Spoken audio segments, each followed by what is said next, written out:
follow.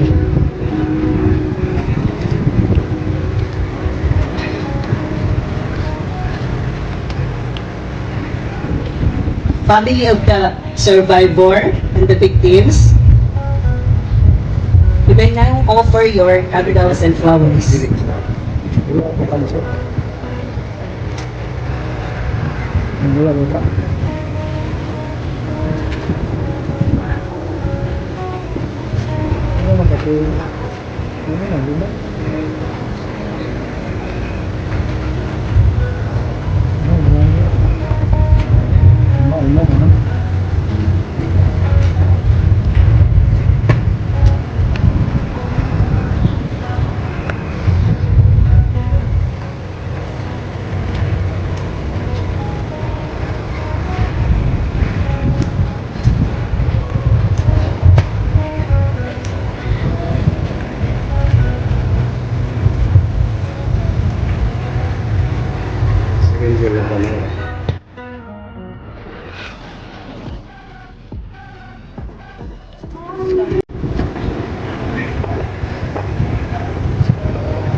And may we request our Vice President and Attorney Kitain and Ma'am Joy Dayaday to please stay to offer for a final prayer.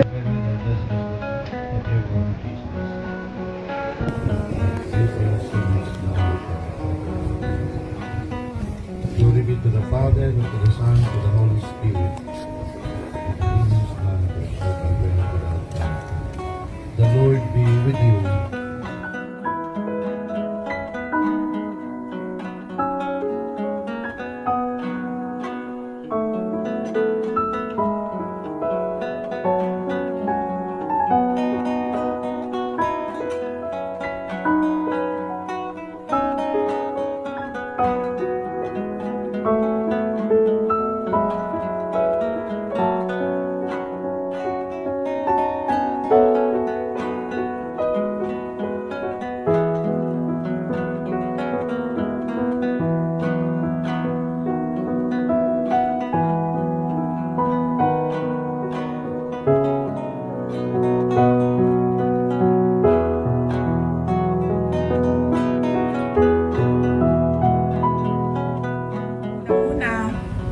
Buntis ko ato, nakalimot ako kung pila ka bulan. Buntis ko ato, unya ang ako ang gidala triplets. Ulo sila kabuok. Giingnan ako sa sugod pa lang sa mga doktor na lisod ang imuhang pagbuntis, kay hinay ang imuhang lawas, tulo ka buok ang imuhang sabak. So maglisod yug ka. Atong adlaw to, September 2, makahinumdum yug ko atong adlaw to. Kay tibuok adlaw ko naglubog sa kama. Wala ko kasabot kung ngano, unsay nahitabo, pero dili ko makabangon. Nagsigilang ko og katulog.